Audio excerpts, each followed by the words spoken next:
Good afternoon, everyone. My name is Judy Blake, and I am the Leadership and Advocacy Coordinator for Family to Family Network. Thank you so much for joining us this afternoon from Houston, Texas. I believe a couple of people are from out of Houston, so we're very, very happy that you have joined us. This is another Wednesday training that we are so proud to present. I'd like to introduce Dr. Ken Montfort, who I have known for many, many, many years and loved him from the day I met him. He has an amazing wife, Dr. Natalie Montfort. They're like, the dynamic duo. They've got that going on. So Ken works at in the Texas Medical Center for UT Health Sciences, along with his colleague, Jennifer Cole, and they work for the Luis Fallis, right, Ken? School of Psychiatry. So they are here to present today, and I don't even recall how I found out about TCHATT. Probably through all of my searching with things, the name came up and I'm like, oh, what's that program? And what we always try to do at Family to Family Network is bring to you programs that we feel are beneficial to our families, to your clients, people with disabilities. And it's really important that we educate you so that you feel empowered. So Ken, you can go ahead and share your screen. And Ken is going to present first, and then Jen is going to talk about the TCHATT program. So we are very, very happy to have them today and thank them for their wisdom and their time. Well, thank you, Judy. And I do have the slides, and it is being recorded, and I'm happy to send the recording to anybody who would like it. Perfect. Well, thank you, Judy, for that introduction. It's always pleasant to hear how wonderful you think I am. Yes, no, how wonderful I know you are. That's what I mean. Yes. So I'm happy to be here to talk a little bit about kind of what's been going on these last few, I guess, couple of years now, and kind of what we can do about that, and kind of give us some more information about how that's affecting a lot of people around us. So I titled the talk "Coping with Stress," but really what we're interested in is, as the flyer said, it's been a rough year, and I just kind of wanted to think through if we had to create a list of some of the major stressors that have hit us since beginning of 2020 or so. Obviously, there's a couple of big ones that spring right to mind. We have COVID-19, a huge stressor that has affected every single person on the planet. We can add racial injustices. The Black Lives Matter movement. We can stop Asian hate movement. Just all the different problems that have been going on in our country, affecting how race has affected the interactions of other people. It's hurricane season again, and we have to pay attention to the news and keep listening to what's pointed this way and what isn't. We've got the Taliban takeover with Afghan refugees in the news all over the place. I don't know if anyone else has had experiences with supply chain and service delays in our daily lives, grocery stores, doesn't matter what it is. We happen to be in the middle of a home remodel. It's a disaster. We can't get any materials. We can't get any laborers. The back to school stressors that are all kicking in right now. We hear all this. Wait, whoops. I'm sorry, Ken, I muted you by accident. I meant to mute myself. No worries. My apology. Hold on, I gotta switch back to my slides. There we go. The pandemic has really affected employment, where people work, whether they work, those sorts of things. Many parents have all of a sudden been thrust into the world of virtual school. I mean, look at how the screen is filling up. We've got increased crime rates, social isolation. I can just keep going. Police violence. You can continue this all day long. But look at that page already. Those are the stressors that every single person in this group has experienced in some way, just in the last couple of weeks. And I don't think it comes as any surprise when we look at that list that the levels of stress in the United States are higher than they really have ever been, or at least as high as they were at the beginning of the COVID-19 pandemic. These are from reliable sources. We've got Healthline, we have APA here. If you look at the little subtitle on the APA article here, it says more than 80% of people report emotions associated with prolonged stress. It says a specific survey. I think that a lot of people need to hear the fact that we're all having a hard time. Everybody that I know personally and professionally is as stressed and as on edge as they really have ever been in their lives. And I want to kind of normalize that a little bit and let you guys hear that you're not alone in feeling that just feeling not okay is much more common than usual. And then I'll point to some evidence of that. If we look around just in your daily lives, have you noticed some of these things? Have you noticed drivers driving a little more aggressively or reacting more intensely to the usual little things that happen in traffic? Have you seen the headlines of the huge, fights and brawls that are breaking out at sporting events and concerts? Have you seen, interactions with retail workers or wait staff that have been much more abrupt or rude? Sometimes maybe you'll have professional interactions where you just see people are a lot more on edge. I mentioned crime rates already. Online interactions, maybe more family conflict. So again, this is pretty common around just our entire society these days. And I just wanted to make sure that everybody knows that you're not the only one experiencing this and that there's a lot going on. So because of all this intense stress, it was important to me to kind of go over some of the effects that might have on a person. And that can break down into a couple different categories. So of course we have the physical symptoms that a lot of people are aware of, but it's still worth going over. We have things like headaches, we have stomach and digestive problems, high blood pressure, sleep disruption, and that can go either direction, either just exhaustion and feeling like you have to sleep all the time or being unable to sleep even when you need to. Muscle tension and aches, dizziness, shaking, heart problems. I underlined and bolded a weakened immune response, if that's not absolutely critical these days. We can move on to emotional symptoms, things like anxiety, depression, and even if they're not clinical diagnoses like anxiety and depression, we have irritability, we have sadness, we have panic attacks, we have all sorts of different things that are going on. And these are really much more common these days because of the heightened levels of stress.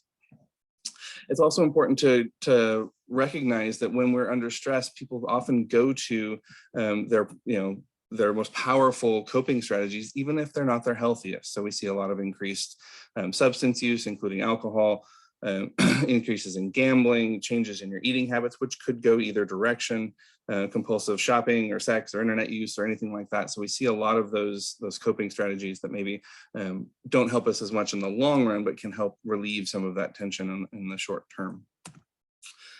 So the question why we're all here is that what can we do?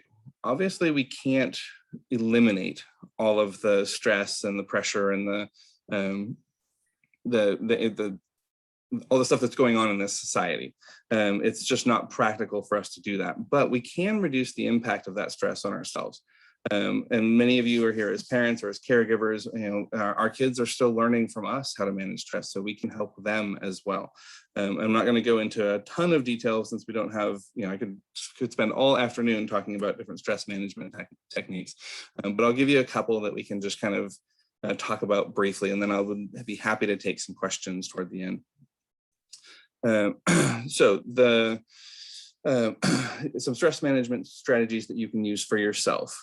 I can't stress the first one enough, practicing kindness towards yourself and others. If I go back to that list of have you noticed all those different things that people have, that I have noticed in my daily life and that I've seen other people noticing.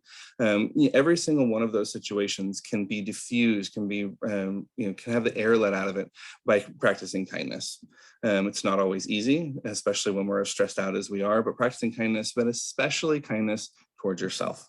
Accepting that you are doing absolutely everything you can. The fact that you're on this webinar tells me all I need to know about how dedicated you are as a caregiver, as a parent, how you're willing to do whatever you can to draw from these almost empty reserves of energy and effort to continue giving to the people that you care about. And just to take a minute to acknowledge that and let yourself be okay with the fact that you're doing as much as you can. And I firmly believe that that's true for everybody here. To try to understand how stress affects you individually. We had that whole big long list of things that stress can do. What about what stress does do for you?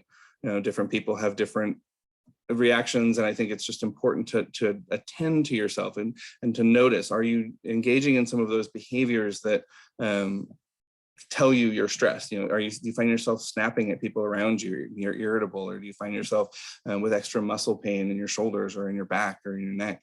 You know, just to pay some attention to how that stress that we're all feeling right now can manifest itself in you and in your body.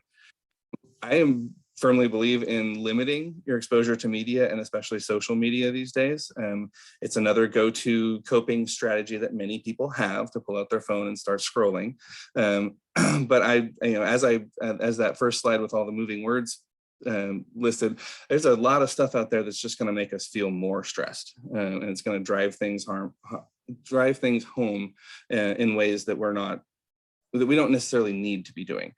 Even social media, which may or may not, you may or may not follow news outlets or have different information there. But you know, the social pressures to a certain way, to appear a certain way, to present your life as perfect and well put together, it just gives a false impression of people's lives. Nobody's living as well as they look on Facebook. As the t-shirt says, I wish I was half as good as I look on Facebook. You know, that's exactly how I think people should think about social media, that these are curated presentations to make people think highly of us. And that's important to remember, and to just limit how much time we spend reveling in all of that. Try to take time for yourself. Every mother I've ever said that to rolls her eyes and says, yeah, right, how and when? And I completely understand that. But when you can, when you see those opportunities, don't hesitate, don't regret, don't feel guilty about taking some time for yourself. And that may be something simple. It may be getting a massage once a month. It may be going to the gym. It may be having coffee with a friend. It may be any number of things, but taking some time to recognize that you also need to fill your own cup. And I talk about that a lot in a lot of my other presentations. You know, the idea of you can't pour from an empty cup, and you're trying to fill everyone around you. You're trying to make them feel loved and supported and taken care of. And you know, that is a wonderful thing that we can all do. But if we don't have any of those resources to give, it becomes very, very stressful, and it can actually cause a lot more problems than help. I encourage you to try and connect with others. There are certainly those of us out there that are a little bit more introverted, but that we all have a need for some capacity of social connection. Hopefully you're finding ways to get that in the recent resurge of COVID-19. I know it's not the same to be on a Zoom meeting with someone that you care about as to be face-to-face, but we can just kind of get as much as we can of that connection of the people that we care about and the people that help fill us up and help us feel strong. I want to throw in the idea of exercise, and I need to take that advice as much as anybody, but even brief exercise, even a short walk to the end of the block and back, can release enough endorphins to help you flip a mood around that's starting to go south, or kind of help you feel a little bit better. And of course, if you're just not able to manage it, if you just need some help there, I will acknowledge my bias based on my chosen profession, but I don't see any shame in choosing to get some help. You know, that there are people out there that are able to provide additional supports that can give you just an outlet, if nothing else, and that can be extremely helpful as well. Now, stress management ideas for your child. Some things that you can do once you have filled your own cup and done, they put the stress management for yourself first on purpose. As they say on the airplanes, make sure you secure your own mask before helping others. That's kind of the idea here. Once you have filled your own energy and you've gotten yourself to where you have as much as you can, try and spend some time with them. I know that we're all stressed out, and kids are as well. They tend to use some of their least lovable behaviors when they need your affection and your attention the most. As another quote says, a kid doesn't come home and say, "I have a rough day, will you talk with me?" They say, "Come play with me." And that just being able to spend some time with them can be incredibly powerful. I'm suggesting helping to build a support network. You won't be able to do this by yourself, and that might be family and friends, that might be online programs, depending on the age of your child. It could be a lot of different things, but helping them have other people that they can talk to, find resources that they can connect with, so they can continue to get that energy and that support that they need. Especially during these times of high stress, we need to make sure that we're focused on feelings of safety in our children, that they feel safe. We may overestimate how much they understand or how much they know about things like the COVID-19 vaccine, or the vaccine was the next thing I was going to say, but the virus itself. They may not understand the vaccines, and they understand people are arguing about these shots and they don't like shots, but they don't know what they mean. That it can be really helpful to help them understand how safe they are. And I wouldn't lie to them. I wouldn't say, going to school without a mask is perfectly safe. Because as we're seeing, the rates are certainly climbing in schools. I think there was over 1,000 cases yesterday in the Houston area that were reported. But focusing on feelings of safety, on helping them know, while we're in our own house, as we take care of ourselves, we can be safe, those sorts of things. Practice coping skills with your kids. This can be deep breathing, this can be yoga, this can be stretches, this can be going for those walks that I was talking about earlier. This can be any sort of thing that kind of helps them. There is a tendency where I think we're all of us as parents are using quite a bit of screen time and putting our kids on video games and movies and things. And I'm not saying that that's a wrong thing to do. There's a time, but it doesn't actually help them cope. It just kind of numbs what they're stressed about. So it's important to remember to also do some things that kind of help them practice some coping skills. And check in regularly. And it doesn't have to be every day or every minute, but kind of say, how are you guys doing? What are you feeling? What are you thinking about? What are your friends talking about? Those sorts of things, and try and understand as much as you can about what they're thinking and feeling as you can. And again, if you get to the point where you've tried all these things, you just feel like you're not reaching them, and that's not a failure as a parent. That's just because this level of stress is simply unmanageable for most children. They don't have the resources yet to do that, to find help. And one of the best ways that I know of to find help is why we have Jenn on with us, because it's going to throw us into this program called the TCHATT program. So I'll switch over to her for the rest here. Well, thank you. That's an excellent transition. I appreciate that. And I think that's one of the things that we've seen with the TCHATT program. I'll talk a little bit about how we came into it, but really just understanding that there is so much going on and families are dealing with so much that it's nice to just have this access to a resource. So if you could go to the next slide, please, sir. So I'll talk a little bit about what is the program, how do we partner with schools and students. We've been very flexible with COVID and virtual school. I mean, literally this week, I've been talking with districts that are making huge changes. So we'll talk a little bit about how we work with the schools to still provide services, even with all the changes and virtual school and things like that, how you can find if there's a TCHATT program near you. And then we have time for questions for both Dr. Montfort and I. So TCHATT actually came out of a huge Senate bill that was passed to try and really look at comprehensive ways to support children's mental health. So there's a variety of different types of programs to support pediatricians and medical professionals, to expand access to psychiatry training, all of these different components. TCHATT was our opportunity to actually provide direct service to families. It's provided completely free through this funding. We don't charge the schools, we don't charge the families. And it's interesting because this was actually launched initially before COVID, but it was always designed to be a virtual program. So when COVID started and we had to make some of these transitions, TCHATT was actually already working on that. So it was really easy for us to figure out how to make getting virtual telehealth to families as easy as possible and as quick and kind of, simple and efficient as possible. We designed a lot of our program around trying to do that. So we make it as easy for parents to access as possible because we know you're dealing with a lot of other things. Next slide. Okay. So what does TCHATT actually do?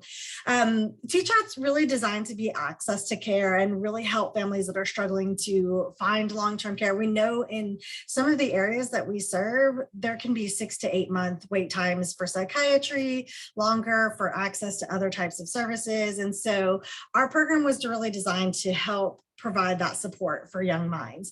So our team, when we receive a referral, we'll do an assessment. We'll look at, is there a mental health medication need? Are there referrals or community-based resources that we need to connect the family with?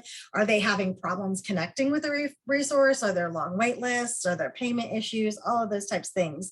And then our team will work together to make sure that we can connect the family family to care and make sure that they're able to actually get there. We can also see the families until they're able to connect. So for example, if we have a family and their specialist provider can't get them an appointment for several months, we're able to actually see the family until they can get a confirmed appointment, start services, and then we can transition them.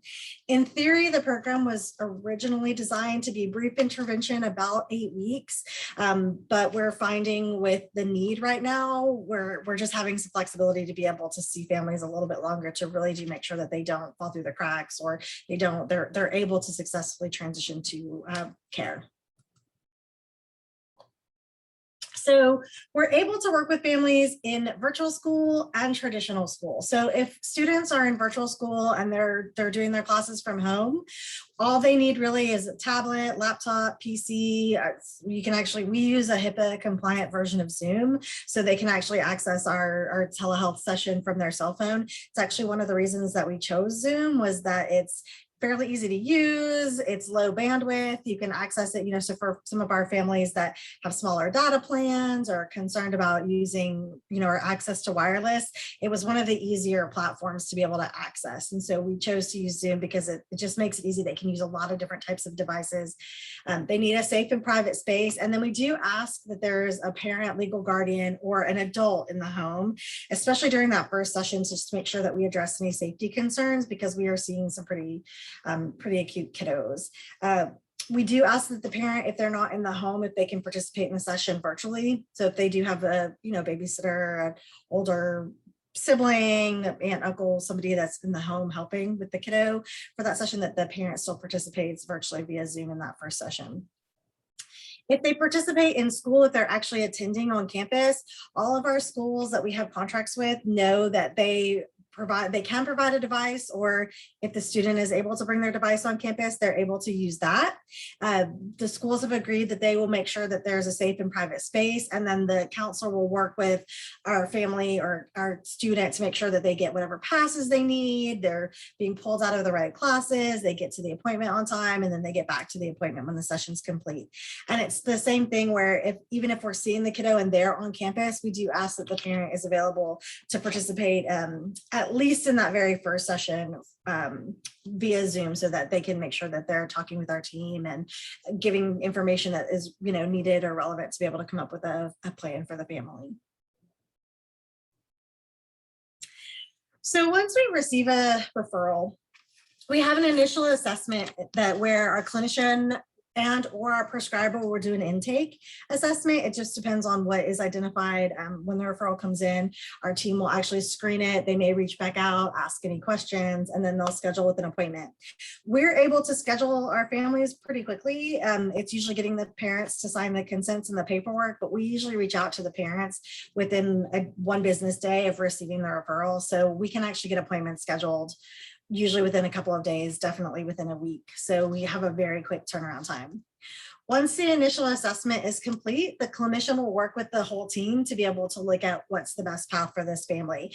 On our team, we have psychiatrists, mental health nurse practitioners, psychology, social work, LPCs. We have care coordinators who their sole role is to work with the family to make sure they get connected to resources. So if it's a matter of making sure they have a specific insurance that they need a provider, or a specific part of town, whatever the need is about a resource or referral, that's all our care coordinators do, is make sure that the family gets connected, they get the appointments that they need, any information is sent over to the other agency or organization, and that all of that is very, very seamless for the family. Because we know some of the agencies that we work with, it's great services, but to get in is sometimes complicated and complex, and there's a lot of paperwork or a lot of information. So our team is really here to help navigate that process. We work with the school and the family to make sure that, if there's any concerns, the kiddos are able to get the services, anything like that, just to make it smooth. And then, as I mentioned, we can provide services to the family. Our initial mandate was at 8 weeks, but we've been able to extend that if it's harder to find a resource or a provider that can establish services. If we're having challenges there, we are able to actually extend out and see them for a little bit longer. So how do families access? So the main thing, the only mandate for us, we have to receive a referral from the school. That's the only requirement. You don't have to be in a certain income bracket. You don't have to be a certain disability or have any types of diagnosis or pre-existing conditions or specific types of insurance, none of that. All you have to do is be a student enrolled in one of the schools or districts that participate with TCHATT. Most of the time, it's the school counselor that can actually help facilitate the referral. The mandate is we have to have it from the school. We're not allowed to accept parent referrals or something directly from a community provider, but a lot of our counselors are able to help facilitate that. They are all familiar. We do trainings and outreach with them to make sure that they know, and that if a parent outreaches, that they can help facilitate that process. The counselor completes the referral form. And then, as I mentioned, our team usually reaches out the day they receive the referral, that we're able to do consents. We ask for release of information to talk with the school and for the school to talk with us. That usually all goes out the day that we receive the referral, depending on if we can get a hold of the parent and all of those things. We do everything via DocuSign electronically, so there's no faxing, printing, scanning, any of those types of things. We take care of all of that as again, hopefully as easily as possible for the families. The only mandate, as I mentioned, is the kiddos do have to be in school. So as long as they're enrolled in a public school, if something happens and, say we get a referral in May and the child graduates, as long as they were in school, we received the referral, we are able to continue to see them. But they do have to be enrolled in a school in Texas. All right, next slide. So these are the districts that we currently have partnerships with. So any of these districts are able to refer to us. And again, as I mentioned, all of the school counselors know how to get in touch with us. They know how to make referrals. We work very closely with them. And again, looking at what services are offered on campus versus what they may need through us. And for all of these districts, the other thing that I will say, with the exception of Houston ISD, all of these other districts, we serve every school in the district.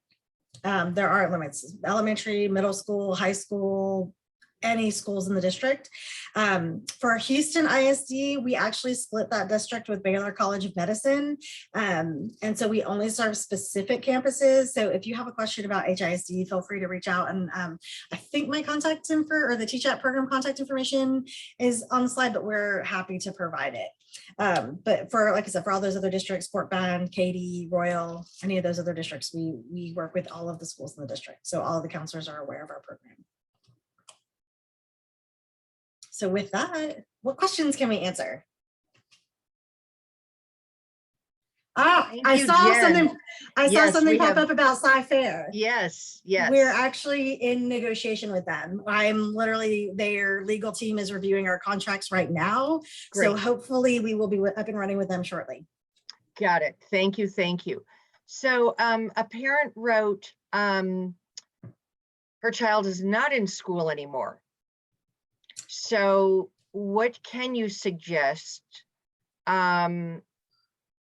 where someone could get help? I mean, I know what I would tell them, but I'd like to know what you'd be interested in telling them. Oh, that's a really good question. A lot of it depends on where they're located. Right.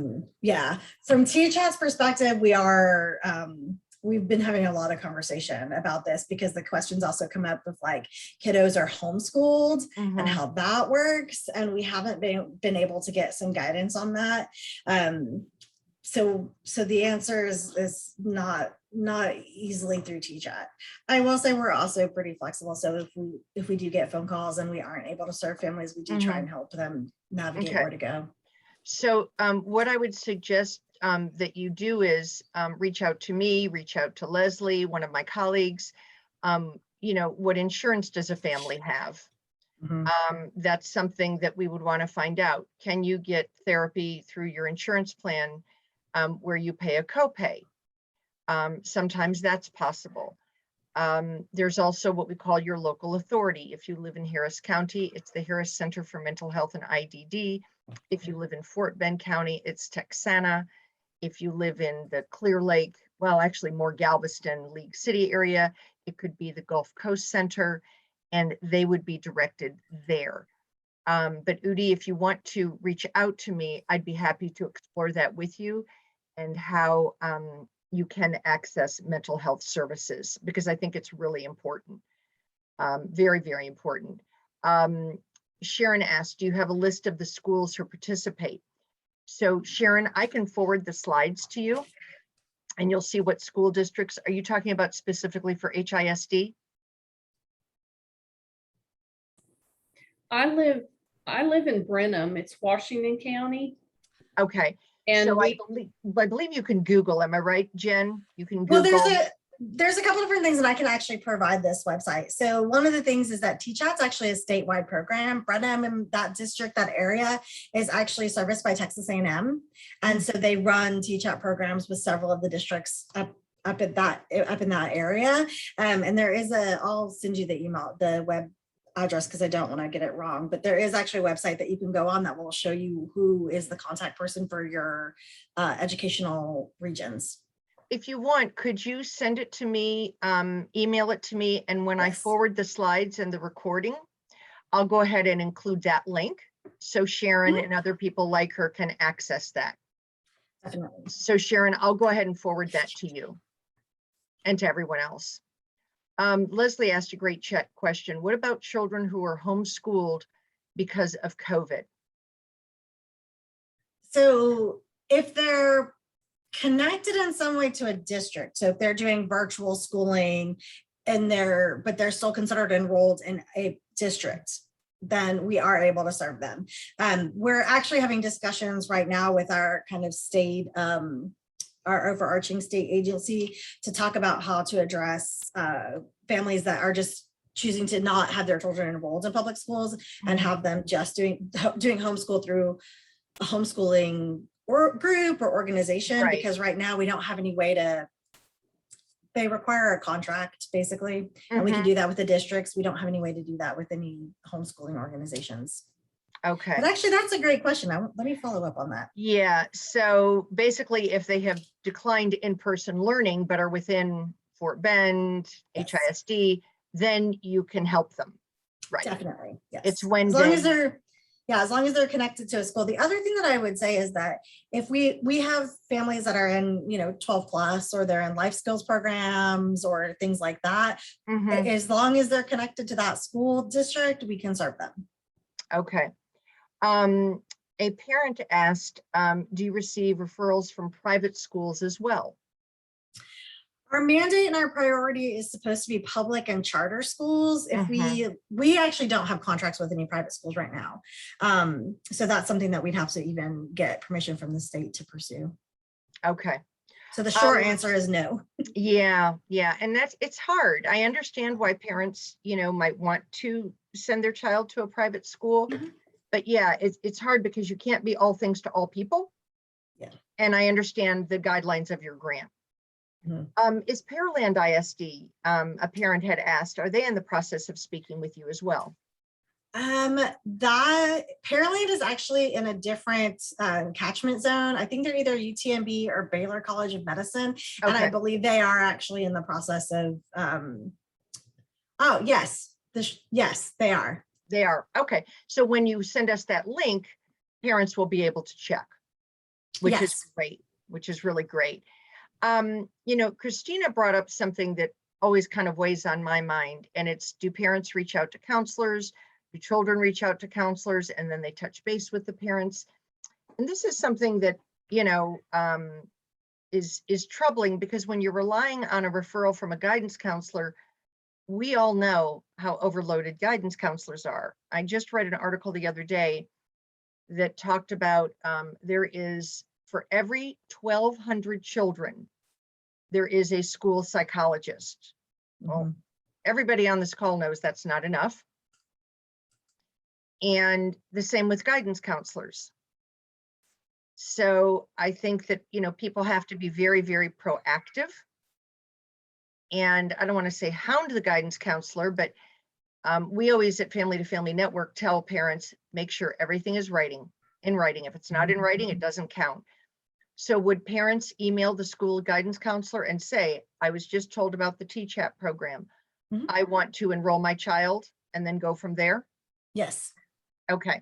What about an assistant principal, a teacher? They're not allowed to. It must come from the guidance counselor? It can actually come from any of the school personnel, and we actually have some Great. districts that have other personnel designated. Counselors are usually just our first kind of in the door, but Right. yes, absolutely. It can come from any school personnel. So I think that's really important to put in your slides, Mhm. because it almost makes the responsibility solely on the guidance counselor. And you might want to mention in future presentations that it can be any school personnel, Yeah. which is great, because then that opens it up for easier access. I think the hard part on that side is that Sure. it's controlled by the district. Yes, It's I know. And if the principal says only the guidance counselor makes these referrals, Yes. then that's it. Where I we have some totally districts where they're understand. like, how can we get people into services? We'll have the secretary, like, we don't care. Yeah, they Whoever don't care can. if it's the lunch Yes. lady. Yes. Exactly. Yeah, I Exactly. totally understand. Yeah. But I think that's good information for Yeah. this call and this conference, that people know it can be anyone from the school. Yes. Okay, that's great. Did I answer everyone's questions? I think I did, Christina. I don't think I missed anything.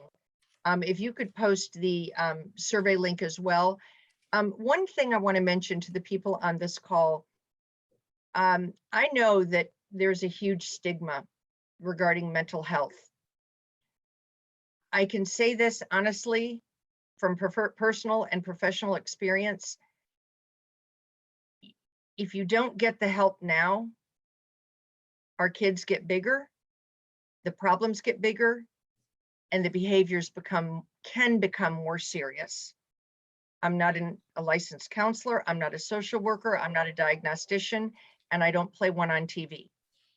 But I can tell you that it's really important to get the services now. It's free, and it's wonderful when Jen said, within 24 hours, we are always, you are following up with the parent. And I think that's great. There's no financial limit. I mean, that's even better, because so often what we call the middle class makes too much to receive services, but not enough to be able to afford therapy.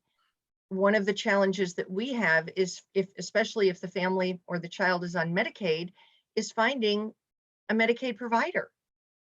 And Jen, you know that more than anybody. It's very challenging. So you all then help them access a counselor, psychiatrist, whatever they need, and you help make those connections, correct? Yes, and that's one of the things that we know too, is that sometimes those wait lists are so long and it's hard to access, and some of the paperwork for even some of the local mental health authorities. So we have partnerships with Harris Center and Texana so that we can help navigate that. We can see the families until they can get that appointment and help transition care.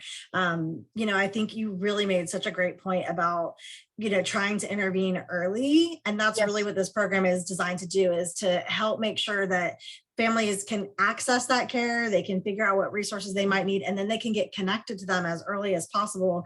And then our program can do what they can to help make sure that they can make that connection and stay engaged and kind of help navigate some of the hurdles in being able to access care, because it can be quite challenging. Very much so. Do you take children as young as 5 years old? So our mandate, if they're in an early childhood program, if they're in a pre-K program, as long as they're connected with the school. Okay. Another question, you're helping kid in the Head Start programs. I think you had Baker Ripley on there on your list. We do. So with Baker Ripley, they actually have some schools, like the Promise School that they serve. So we primarily work with them. The Head Start's a little bit, we're actually serving their Head Start program with another one of our programs in Fort Bend. So okay, good to know. And thank you for posting that link. I will go ahead and send that. And then I think you were also going to send, is this the link where to ask about any school?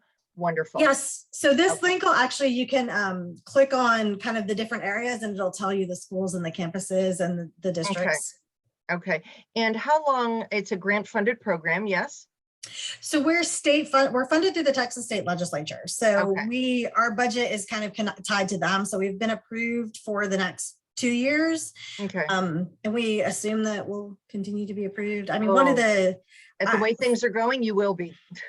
well, I'm trying to find a positive because I try to do that. Mhm. One of the things that I think about COVID that is somewhat helping is that I think it's creating this awareness, and it is helping with that idea of Mhm. everybody's experiencing this. You're not like asking for help in this situation doesn't make something, wrong, or, it's helping to kind of say everybody's dealing with these immensely stressful, traumatic things. That's And exactly right. they're making that conversation about mental health a little easier to navigate and have. And I'm hoping that helps us. It helps us make it okay for families to seek out resources and services, and then helps us continue to be funded, all the good Mhm. things. Yeah, absolutely. And there's like Ken mentioned so eloquently, there's no shame. Yes. There is Yes. zero shame. And it's so important that people get help, Yeah. because otherwise our kids just, they suffer, and they have enough challenges that if they need help, there's nothing wrong with that. And the same for the parents. Listen, I Yeah. wish there was a TCHATT program for adults. I mean, wouldn't that be great? I will say that's the number one question that we get when we do presentations to schools is like, is there anything that will serve the parents and the teachers? Like, Yeah. can we? Yeah, no kidding, Yeah. right? Yeah. Yeah. And I agree with you, because stress is everywhere. No doubt about it. No doubt about it. Any other questions? I think I got everything. And Ken, I was glad that you talked about the stress that we're going through and the challenges that everyone is having. I always say to myself, I can't pour from an empty cup, yet I seem to be pushing the boundaries every day of trying to do that. So, And most of us that are in the caring professions, most of us that are caregivers for people with special needs, just have that intrinsically in us. And it's part of the reason why when I have the opportunity to talk to a group like this, that I really want to emphasize that point. And what I said at the beginning about if just being on this webinar tells me all I need to know about who you are and how much you care about the people that you care for. And I want to give you a little pat on the back. I want you to tell you that you're doing a good job, and to make sure that everybody recognizes that you are worth some time and kind of helping to fill that cup if you can. thank you. Thank you so much. I'm so glad to have had both of you on this webinar. I truly appreciate your time, your caring. Please, please make sure that you complete the survey. It's how we learn, it's how we grow. And we want to make sure that these programs are meaningful and helpful to everyone. So with that, thank you so much, Dr. Ken Montfort and Jenn Cole from UT, and the Lewis, I always get it mixed up. I think it's Lewis Felice, yeah. Lewis Felice Psychiatry Center right here in Houston. And I'm glad it's throughout the state. Very, very happy it's throughout the state, because that is really, really important. So we've gotten great feedback from the people who attended. Thank you so much. To someone who mentioned, who sent me a private message that they're in Austin ISD. Yes, I'm going to send you that link, and then you can look up in Austin ISD if they are a part of the, are they? I can tell you, they are. Dell Medical are. School serves. Dell Medical School through UT Austin serves. Wonderful. And they do have a contract with Austin ISD. Good. So it's no problem that they're in virtual classes right now. That's okay, because they're still part of the Austin ISD. So to that parent who sent me the message, please make sure that you reach out to the guidance counselor at your either elementary, middle, or high school. Send in a request. And if they are not familiar for some reason, sometimes there's a new guidance counselor and they have no idea what TCHATT is. You would hope that they would, but if they don't, you can send them the link so they can get educated and start making referrals. Thank you so much, everyone. Thank you to my colleagues for joining us. And we look forward to seeing you in 2 weeks.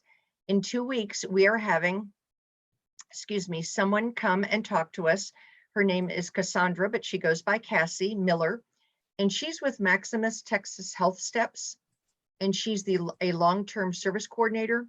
If your child is receiving Medicaid, do you know about the various Star Kids programs? So that will be in 2 weeks. I will be sending that link out as well, and it will be posted on Facebook and our website. Thank you both so much for being here. Have a great day, everyone.